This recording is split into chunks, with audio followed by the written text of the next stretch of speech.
ਗੁਰੂ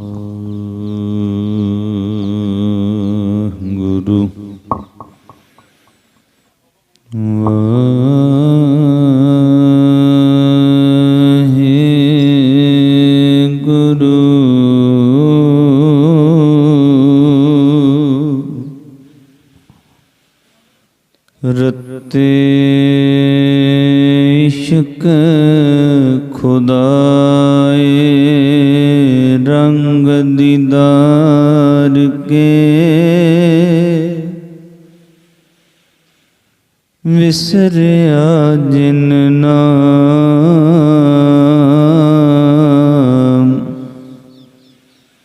ਤੇ ਭੁਏ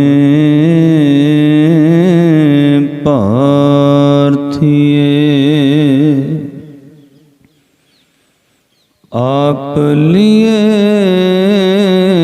लड़ लाए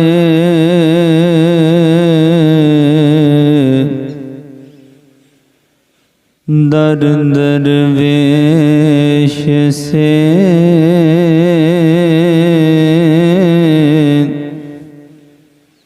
तिन धन जनेंदी माओ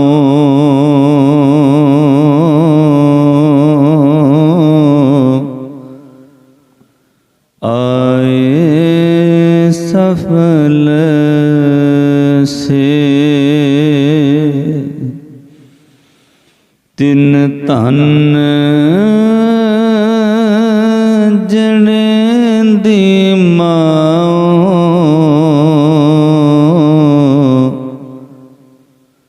आए सफल से परम सन्मानी योग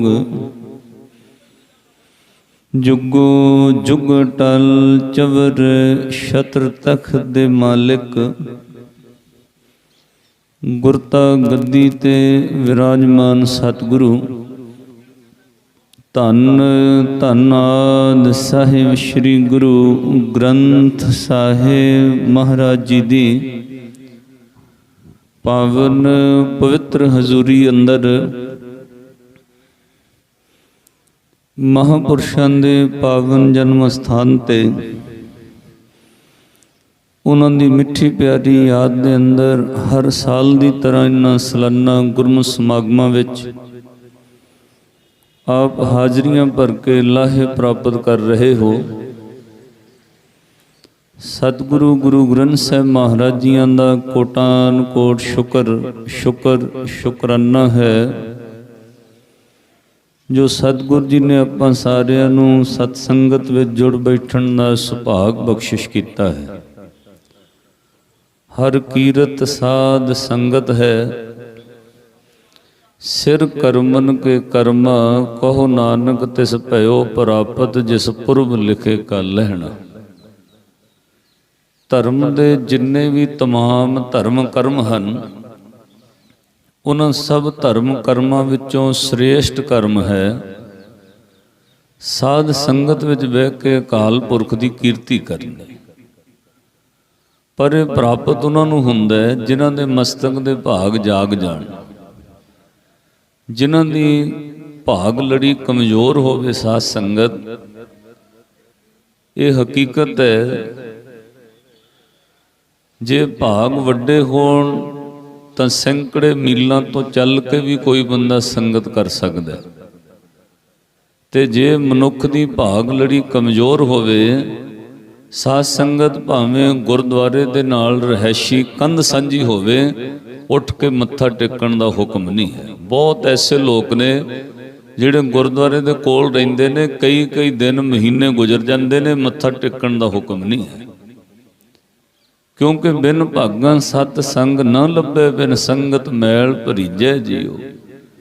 ये श्रेष्ठ कर्म है मेरे माधो जी। सतसंगत मिले सो तरिया गुर प्रसाद परम पद पाया सुख के काष्ट हरिया। गुरु ग्रंथ साहिब महाराज जी की बाणी ने साध संगत और साधु की संगत का बहुत वड्डा महत्व दस्या। ਹਰ ਬੰਦਾ ਕੋਈ ਵੀ ਕੰਮ ਕਰਨ ਤੋਂ ਪਹਿਲਾਂ ਬੈਨੀਫਿਟ ਲਾਸ ਵਿਚਾਰਦਾ, ਮੈਨੂੰ ਕੀ ਲਾਭ ਹੋਏਗਾ ਉੱਥੇ ਜਾ ਕੇ, ਸਾਧੂ ਦੀ ਸੰਗਤ ਵਿੱਚੋਂ ਕੀ ਮਿਲਦਾ ਹੈ। ਗੁਰੂ ਗ੍ਰੰਥ ਸਾਹਿਬ ਮਹਾਰਾਜ ਜੀ ਦੀ ਬਾਣੀ ਨੇ ਨਾਮ ਦੀ, ਅਕਾਲ ਪੁਰਖ ਦੀ, ਗੁਰੂ ਪਰਮੇਸ਼ਰ ਦੀ ਤੇ 4 ਨੰਬਰ ਉੱਤੇ ਨਾਮ ਜਪਣ ਵਾਲੇ ਸਾਧੂ ਦੀ ਵਡਿਆਈ ਕੀਤੀ ਹੈ। ਸਾਧੂ ਦੀ ਸੰਗਤ ਵਿੱਚ ਕੀ ਕੁਝ ਪ੍ਰਾਪਤ ਹੁੰਦਾ ਹੈ। ਪਾਤਸ਼ਾਹ ਨੇ ਬਚਨ ਕਹੇ, ਕੋਟ ਅਪਰਾਧ ਸਾਧ ਸੰਗ ਮਿਟੈ। ਕਰੋੜਾਂ ਕੀਤੇ ਹੋਏ ਅਪਰਾਧ ਜਿਹੜੇ ਹਨ ਉਹ ਕਿਸੇ ਜਪਣ ਵਾਲੇ ਸਾਧੂ ਦੀ ਸੰਗਤ ਕਰਕੇ ਖਤਮ ਹੋ ਸਕਦੇ। ਕੋਟ ਅਪਰਾਧ ਸਾਧ ਸੰਗ ਮਿਟੈ, ਸੰਤ ਕਿਰਪਾ ਤੇ ਜਮ ਤੇ ਛੁਟੈ, ਜਾ ਕੇ ਮਸਤਕ ਕਰਮ ਪ੍ਰਭ ਪਾਏ, ਸਾਧ ਸ਼ਰਨ ਨਾਨਕ ਤੇ ਆਏ। ਇੱਕ ਪਦਾ ਮੈਂ ਤੁਹਾਡੇ ਸਮਕਸ਼ ਸੁਖਮਨੀ ਸਾਹਿਬ ਦਾ ਰੱਖਣਾ ਥੋੜੇ ਮਿੰਟਾਂ ਵਿੱਚ ਹੀ, ਕਿਉਂਕਿ ਬਾਬਾ ਜੀ ਆ ਗਏ ਨੇ। ਹਜ਼ੂਰ ਨੇ ਬਚਨ ਕਹੇ, ਜਿਸ ਮਨ ਵਸੈ ਸੁਣੈ ਲਾਏ ਪ੍ਰੀਤ, ਤਿਸ ਜਨ ਆਵੇ ਹਰ ਪ੍ਰਭ ਚੀਤ। ਸਾਧੂ ਕੌਣ ਹੈ? ਜਿਹਦੇ ਮਨ ਵਿੱਚ ਅਕਾਲ ਪੁਰਖ ਦਾ ਵਾਸਾ ਹੋ ਜਾਂਦਾ ਪੱਕਾ, ਤੇ ਉਹਦੇ ਵਾਸੇ ਤੋਂ ਬਾਅਦ ਉਹ ਅਕਾਲ ਪੁਰਖ ਨੂੰ ਕੱਲਾ ਜਪਦਾ ਨਹੀਂ, ਅਕਾਲ ਪੁਰਖ ਨੂੰ ਸੁਣਦਾ ਵੀ ਹੈ, ਅਕਾਲ ਪੁਰਖ ਨੂੰ ਵੇਖਦਾ ਵੀ ਹੈ। ਆਪਾਂ ਜਿੰਨੇ ਦੁਨਿਆਵੀ ਲੋਕ ਬਾਣੀ ਪੜ੍ਹਨ ਵਾਲੇ ਨਾ, ਸਾਧ ਸੰਗਤ, ਸਾਡੇ ਬਾਣੀ ਪੜ੍ਹਨ ਵਿੱਚ ਤੇ ਸਾਧੂ ਦੇ ਪੜ੍ਹਨ ਵਿੱਚ ਜ਼ਮੀਨ ਅਸਮਾਨ ਦਾ ਫਰਕ ਹੈ। ਕਿਉਂਕਿ ਸੱਚ ਹੈ, ਅਸੀਂ ਤਾਂ ਕਈ ਵਾਰ ਗੁਰੂ ਦੀ ਹਜ਼ੂਰੀ ਵਿੱਚ ਬੈਠਿਆਂ ਵੀ ਗੁਰੂ ਨੂੰ ਸੁਣ ਨਹੀਂ ਸਕਦੇ। ਗੁਰੂ ਦੀ ਹਜ਼ੂਰੀ ਵਿੱਚ ਬੈਠਿਆਂ ਵੀ ਸਾਨੂੰ ਗੁਰੂ ਨਜ਼ਰ ਹੀ ਨਹੀਂ ਆਉਂਦਾ। ਸਾਧੂ ਦਾ ਵਿਆਸ ਪੱਕ ਜਾਂਦਾ, ਉਹ 24 ਘੰਟੇ 24 ਆਵਰ ਉੱਠਦਿਆਂ ਬਹਿੰਦਿਆਂ ਅੱਠੇ ਪੈਰ ਰੱਬ ਨੂੰ ਸੁਣਦਾ ਵੀ ਹੈ ਤੇ ਵੇਖਦਾ ਵੀ। ਤਾਂ ਹਜ਼ੂਰ ਨੇ ਕਿਹਾ, ਜਿਸ ਮਨ ਵਸੈ ਸੁਣੈ ਲਾਏ ਪ੍ਰੀਤ, ਪੜੋ ਤਿਸ ਜਨ ਆਵੇ ਹਰ ਪ੍ਰਭ ਚੀਤ। ਮਹਾਰਾਜ ਫਿਰ ਉਹ ਜਿਹਦੇ ਮਨ ਵਿੱਚ ਵਸ ਗਿਆ, ਰੱਬ ਨੂੰ 24 ਘੰਟੇ ਸਾਧੂ ਸੁਣਨ ਤੇ ਵੇਖਣ ਲੱਗ ਪੈਂਦਾ। ਸਾਧ ਸੰਗਤ, ਇਹਦਾ ਲਾਭ ਪਤਾ ਕੀ ਹੁੰਦਾ? ਸਾਧੂ ਇੰਨਾ ਕੁ ਨਿਰਮਲ ਹੋ ਜਾਂਦਾ ਹੈ ਕਿ ਉਹਦੀ ਸੰਗਤ ਕਰਨ ਵਾਲੇ ਲੋਕ ਵੀ ਨਿਰਮਲ ਹੋਣ ਲੱਗ ਪੈਂਦੇ ਨੇ, ਉਹਦੇ ਕੋਲ ਰਹਿਣ ਵਾਲੇ ਲੋਕਾਂ ਦੇ ਪਾਪ ਵੀ ਮਿਟਣ ਲੱਗ ਪੈਂਦੇ ਨੇ। ਕਿਉਂਕਿ ਬ੍ਰਹਮ ਗਿਆਨੀ ਨਿਰਮਲ ਤੇ ਨਿਰਮਲਾ, ਜੈਸੇ ਮੈਲ ਨਾ ਲੱਗੈ ਜਲਾ। ਨਿਰਮਲ ਹੋਣ ਦੀ ਟੈਕਨੀਕ ਸਾਧੂ ਕੋਲ ਆ ਜਾਂਦੀ ਹੈ, ਸਾਡੇ ਕੋਲ ਨਹੀਂ। ਇੱਕੋ ਹੀ ਇੱਕ ਟੈਕਨੀਕ ਹੈ, ਸਾਧ ਸੰਗਤ 24 ਘੰਟੇ ਰੱਬ ਨੂੰ ਵੇਖ ਰਿਹਾ, ਰੱਬ ਮੈਨੂੰ ਵੇਖ ਰਿਹਾ। ਇਹ ਗੱਲ ਯਾਦ ਰੱਖਦਾ ਸਾਧੂ, ਇਹ ਅਭਿਆਸ ਉਹਦੀ ਸੁਰਤ ਵਿੱਚ ਪੱਕ ਜਾਂਦਾ ਹੈ। 24 ਆਵਰ 24 ਘੰਟੇ ਅੱਠੇ ਪੈਰ ਇੰਜ ਮਹਿਸੂਸ ਕਰ ਰਿਹਾ, ਰੱਬ ਮੈਨੂੰ ਸੁਣਦਾ, ਰੱਬ ਮੈਨੂੰ ਵੇਖ ਰਿਹਾ। ਸਾਧ ਸੰਗਤ, ਪਾਪ ਕਿੱਥੇ ਜਨਮ ਲੈਂਦਾ? ਜਿੱਥੇ ਪੜਦਾ ਪੈ ਜਾਏ, ਜਿੱਥੇ ਭੁਲੇਖਾ ਹੈ, ਮੈਨੂੰ ਕਿਹੜਾ ਕੋਈ ਵੇਖਦਾ। ਉਂਝ ਪਾਪ ਹੁੰਦੇ ਨਹੀਂ ਬੰਦੇ ਤੋਂ।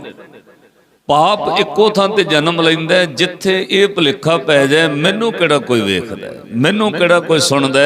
ਤਾਈਓ ਲੋਕ ਸਾਧ ਸੰਗਤ, ਜੇ ਪਾਪ ਦੀ ਸੌਖੀ ਪਰਿਭਾਸ਼ਾ ਸਮਝਣੀ ਹੋਵੇ, ਇੱਕੋ ਹੀ ਪਰਿਭਾਸ਼ਾ ਹੈ, ਜਿਹੜੀ ਗੱਲ ਤੁਹਾਨੂੰ ਲੁਕਾਉਣੀ ਤੇ ਛੁਪਾਉਣੀ ਪੈ ਜਾਏ, ਉਹਦੇ ਵਿੱਚ ਪਾਪ ਜਨਮ ਲੈ ਜਾਏ।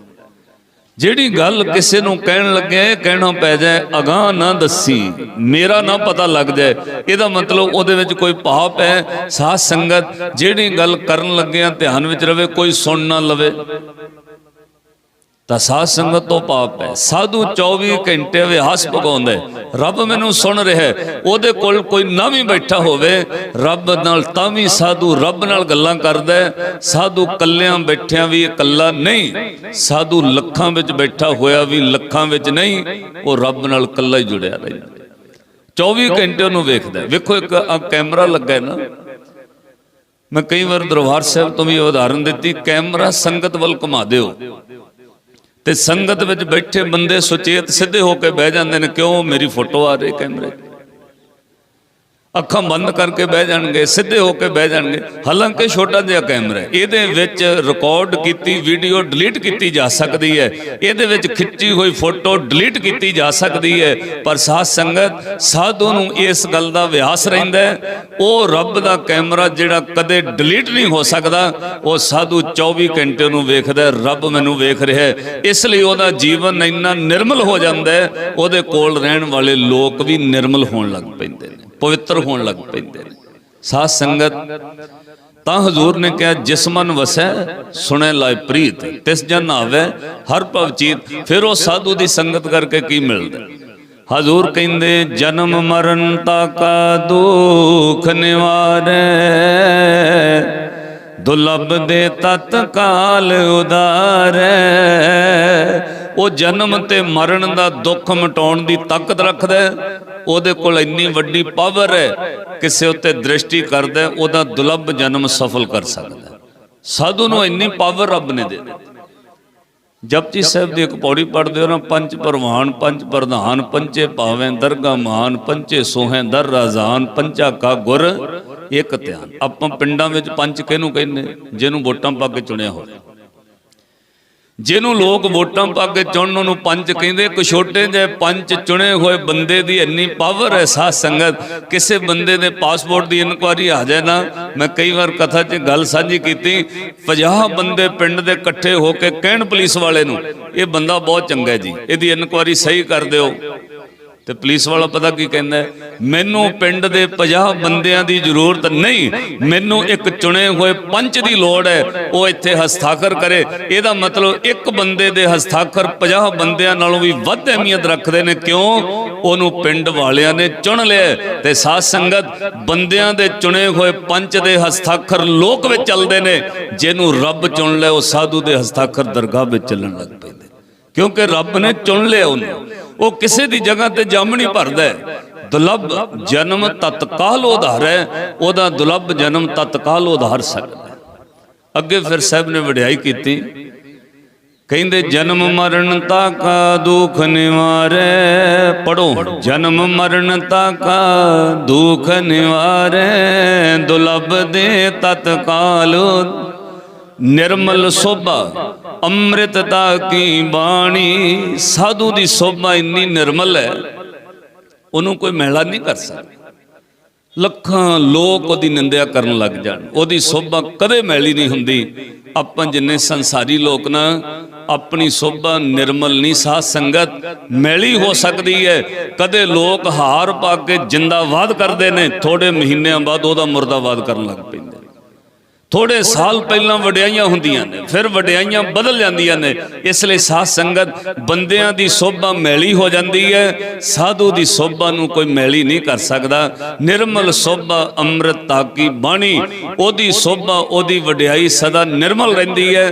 ਤੇ ਸਾਧੂ ਦੀ ਰਸਨਾ ਅੰਮ੍ਰਿਤਾ ਕੀ ਬਾਣੀ, ਅੰਮ੍ਰਿਤ ਨਾਲ ਭਰੀ ਰਹਿੰਦੀ ਹੈ। ਉਹਦੀ ਰਸਨਾ ਤੋਂ ਹਮੇਸ਼ਾ ਹੀ ਅੰਮ੍ਰਿਤ ਕਰਦਾ ਹੈ। ਔਰ ਸਾਧੂ ਸਾਧ ਸੰਗਤ ਇੱਕ ਬਹੁਤ ਵੱਡੀ ਵਿਦਿਆ ਇਕੱਠੀ ਕਰ ਲੈਂਦਾ। ਕਦੇ ਬਾਬਾ ਜੀ ਨੂੰ ਕਿਸੇ ਨੇ ਪੁੱਛਿਆ, ਬਾਬਾ ਈਸ਼ਰ ਸਿੰਘ ਜੀ ਨੂੰ, ਕਹਿੰਦੇ ਜੀ ਵਿੱਚ ਇੰਗਲਿਸ਼ ਦੇ ਵਰਡ ਬੋਲ ਦਿੰਦੇ ਹੋ, ਬਾਬਾ ਜੀ ਕਿੰਨਾ ਕੁ ਪੜ੍ਹੇ ਹੋ? ਕਹਿੰਦੇ 3 ਕਲਾਸਾਂ। ਕਹਿੰਦੇ ਜੀ 3 ਕਲਾਸਾਂ ਵਿੱਚ ਤੁਸੀਂ ਇੰਗਲਿਸ਼ ਬੋਲੇ? ਕਹਿੰਦੇ ਨਹੀਂ ਭਾਈ, ਜਿਹੜੀਆਂ ਤੁਸੀਂ ਸਮਝਦੇ ਹੋ ਕਲਾਸਾਂ ਨਹੀਂ, ਅਸੀਂ 3 ਕਲਾਸਾਂ ਪੜ੍ਹੇ। ਕਹਿੰਦੇ ਜੀ ਉਹ ਕਿਹੜੀਆਂ? ਕਹਿੰਦੇ 3 ਕਲਾਸਾਂ, 7 ਵਚਨ, 7 ਵਚਨ, 7 ਵਚਨ, ਹੋਰ ਚੌਥੀ ਕੋਈ ਕਲਾਸ। ਮਨ ਕਰਕੇ, ਬਚਨਾ ਕਰਕੇ, ਕਰਮਾਂ ਕਰਕੇ, 7 ਵਚਨ। ਕਈ ਵਾਰ ਸਾਧ ਸੰਗਤ ਬੰਦਾ ਕੋਲ ਨਾ ਮਜਬੂਰੀ ਵਿੱਚ ਹੀ ਕਹਿੰਦਾ 7 ਵਚਨ, ਅੰਦਰੋਂ ਨਹੀਂ ਕਹਿੰਦਾ, ਬਾਹਰੋਂ ਮਜਬੂਰੀ ਵਿੱਚ। ਬੰਦੇ ਬੈਠੇ ਹੋਣ ਗੱਲ ਮੰਨਣੀ ਪੈ ਜਾਂਦੀ ਹੈ, ਅੰਦਰੋਂ ਨਹੀਂ ਮੰਨਦਾ। ਉਹ ਕਹਿੰਦਾ ਬੰਦੇ ਬੈਠੇ ਸੀ, ਮੁੱਕਰ ਨਹੀਂ ਹੋਇਆ। ਪਰ ਸਾਧ ਸੰਗਤ 7 ਵਚਨ, 3 ਕਲਾਸਾਂ ਉਹਨੇ, ਜਿੱਥੇ ਮਨ ਕਰਕੇ, ਬਚਨ ਕਰਕੇ, ਕਰਮ ਕਰਕੇ ਜੋ ਕਿਹਾ 7 ਵਚਨ। ਜਿਨ੍ਹਾਂ ਦੀ ਯਾਦ 'ਚ ਜਿਸ ਘਰ 'ਚ ਬੈਠੇ ਹੋ ਨਾ, ਇਹ ਵਡਿਆਈ ਪਤਾ ਕਿਉਂ ਹੋ ਗਈ? ਕਿਸੇ ਜਪਣ ਵਾਲਿਆਂ ਦਾ 7 ਵਚਨ ਕਰਕੇ ਬਚਨ ਮੰਨਦੇ, ਇਹ ਵਡਿਆਈ ਤਾਂ ਹੋ ਜਾਂਦੀ। ਤਾਈਓ ਪਾਤਸ਼ਾਹ ਨੇ ਬਾਣੀ ਅੰਦਰ ਬਚਨ ਕਹੇ, ਕਹਿੰਦੇ ਗਾਵਿਆ ਸੁਣਿਆ, ਚਾਹੇ ਬਾਣੀ ਪੜੋ ਚਾਹੇ ਸੁਣੋ। ਪ੍ਰਵਾਨ ਕਦੋਂ ਹੈ?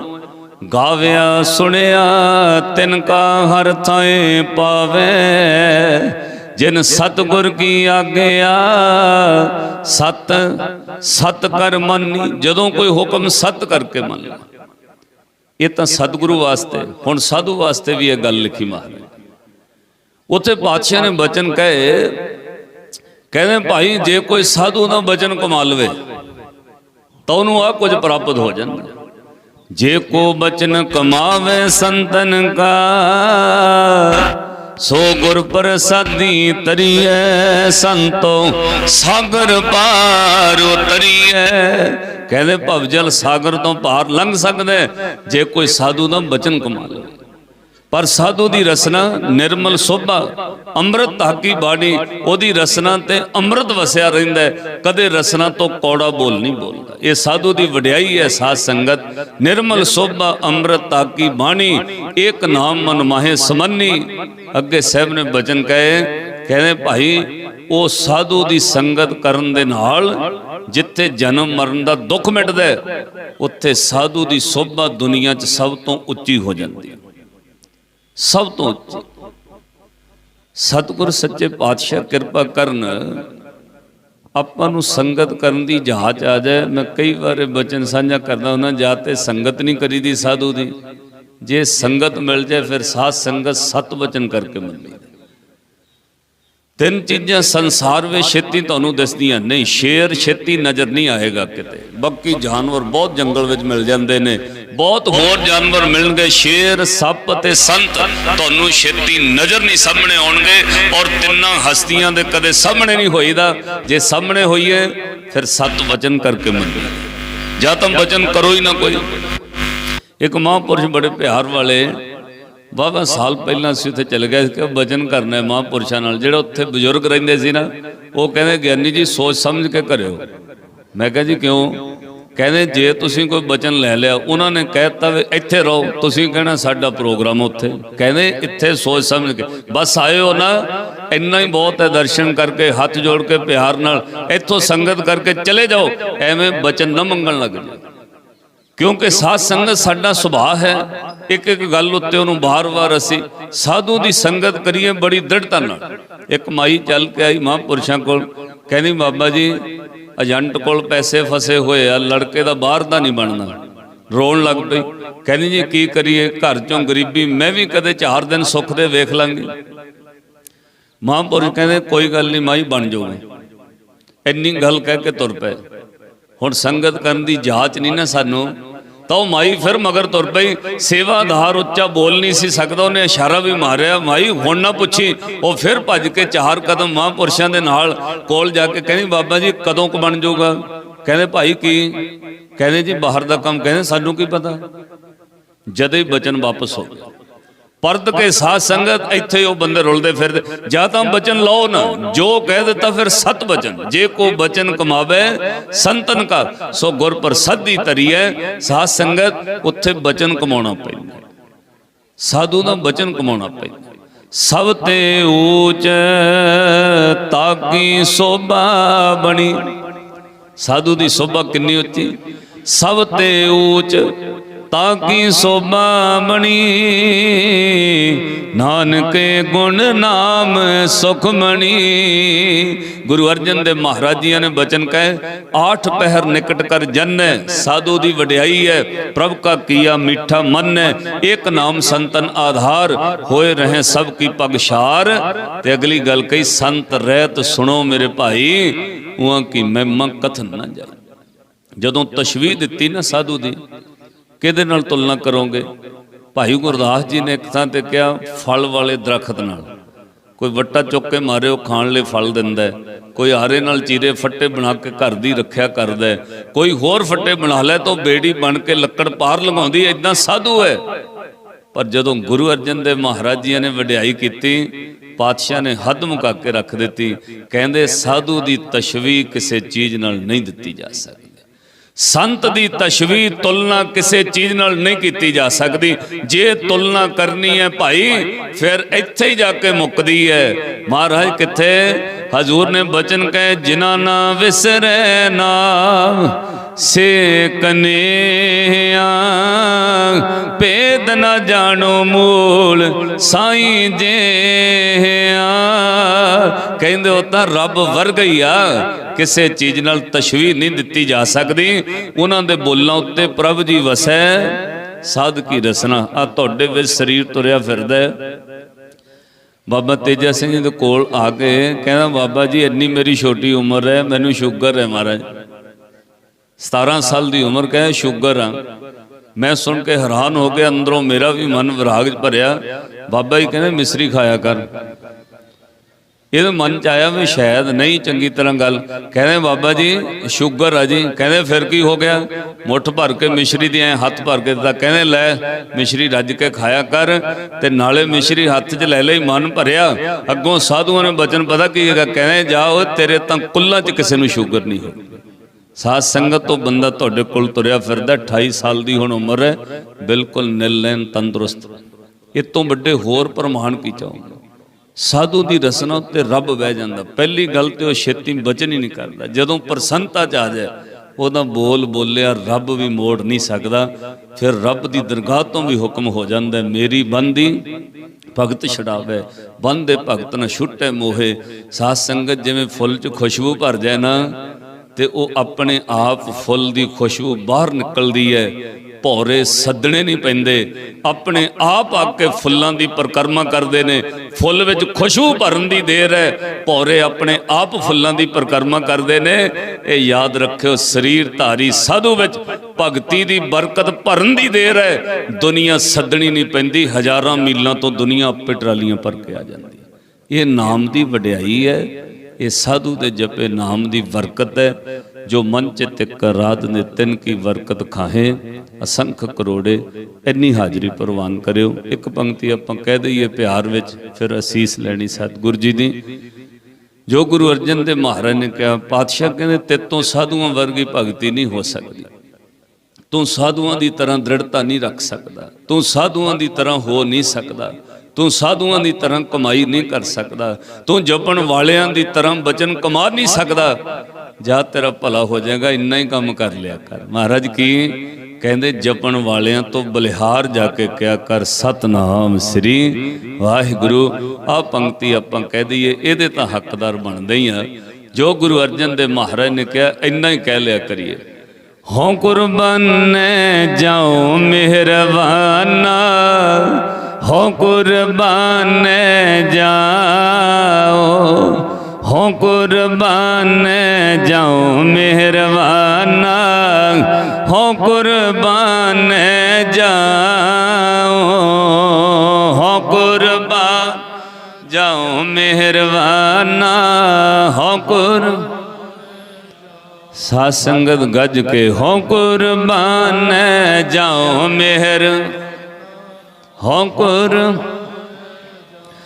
ਹੋ ਕੁਰਬਾਨ ਜਾਓ ਤਿਨਾ ਕੈ, ਹੋ ਕੁਰਬਾਨ ਜਾਓ ਤਿਨਾ ਕੈ, ਹੋ ਕੁਰਬਾਨ, ਹੋ ਕੁਰ। ਲੈਣ ਜੋ ਤੇਰਾ ਨਾਮ, ਲੈਣ ਜੋ ਤੇਰਾ ਨਾਮ, ਲੈਣ ਜੋ। ਵਾਹਿਗੁਰੂ। ਲੈਣ ਜੋ ਤੇਰਾ ਨਾਮ, ਲੈਣ ਜੋ ਤੇਰਾ ਨਾਮ, ਲੈਣ ਜੋ ਤੇਰਾ, ਲੈਣ ਜੋ। ਹੋ ਕੁਰਬਾਨ ਜਾਓ ਮਿਹਰਬਾਨਾ, ਹੋ ਕੁਰਬਾਨ ਜਾਓ, ਹੋ ਕੁਰਬਾਨ ਜਾਓ ਮਿਹਰਬਾਨਾ, ਹੋ ਕੁਰਬਾਨ ਜਾਓ, ਹੋ ਕੁਰਬਾਨ ਜਾਓ ਮਿਹਰਬਾਨਾ, ਹੋ ਕੁਰਬਾਨ, ਹੋ ਕੁਰਬਾਨ ਜਾਓ ਮਿਹਰ, ਹੋ ਕੁਰਬਾਨ ਜਾਓ, ਹੋ ਕੁਰਬਾਨ ਜਾਓ ਤਿਨਾ ਕੈ, ਲੈਣ ਜੋ ਤੇਰਾ ਨਾਉ, ਲੈਣ ਜੋ ਤੇਰਾ ਨਾਉ ਤਿਨਾ ਕੈ, ਹੋ ਸਦ ਕੁਰਬਾਨ ਜਾਓ। ਆਪਾਂ ਜਪਣ ਵਾਲਿਆਂ ਤੋਂ ਕੁਰਬਾਨ ਜਾਈਏ ਤਾਂ ਜੋ ਇਹ ਬਖਸ਼ੀ ਹੋਈ ਜਿੰਦੜੀ ਵੀ ਇਹ ਜੀਵਨ ਜਨਮ ਸਫਲ ਹੋ ਸਕੇ। ਸਤਿਗੁਰੂ ਕਿਰਪਾ ਕਰਨ, ਤੁਹਾਡੀਆਂ ਹਾਜ਼ਰੀਆਂ ਪ੍ਰਵਾਨ ਹੋਣ, ਆਪਣੀ ਚਰਨ ਧੂੜ ਬਖਸ਼ਿਓ ਤਾਂ ਜੋ ਅਸੀਂ ਇਕੱਲੇ ਕਥਾ ਸੁਣਾਉਣ ਜੋਗੇ ਨਾ ਰਹਿ ਜਾਈਏ। ਆਪ ਸੰਗਤ ਦੀ ਚਰਨ ਧੂੜ ਨਾਲ ਸਾਡਾ ਵੀ ਜੀਵਨ ਜਨਮ ਸਫਲ ਹੋਵੇ। ਕੋਟਾਨ ਕੋਟ ਸ਼ੁਕਰ ਸਤਿਗੁਰੂ ਸ੍ਰੀ ਗੁਰੂ ਗ੍ਰੰਥ ਸਾਹਿਬ ਮਹਾਰਾਜ ਜੀਆਂ ਦਾ, ਜੋ ਤਰੁੱਟ ਕੇ ਬਖਸ਼ਿਸ਼ਾਂ ਕਰਦੇ ਨੇ। ਮੈਨੂੰ ਹੁਕਮ ਹੋਇਆ ਸੀ ਇਸ ਸਥਾਨ ਤੇ ਅੱਜ ਦੇ ਦਿਨ ਦਰਸ਼ਨ ਕਰਨ ਲਈ, ਸੋ ਮੈਂ ਧੰਨਵਾਦੀ ਹਾਂ ਗੁਰਮੁਖ ਪਿਆਰਿਆਂ ਦਾ। ਸਮੂਹ ਸੰਗਤਾਂ ਦਾ ਧੰਨਵਾਦ। ਅਸੀਸ ਔਰ ਆਗਿਆ ਬਖਸ਼ੋ। ਗੱਜ ਕੇ ਫਤਿਹ ਬੁਲਾਓ। ਵਾਹਿਗੁਰੂ ਜੀ ਕਾ ਖਾਲਸਾ, ਵਾਹਿਗੁਰੂ ਜੀ ਕੀ ਫਤਿਹ।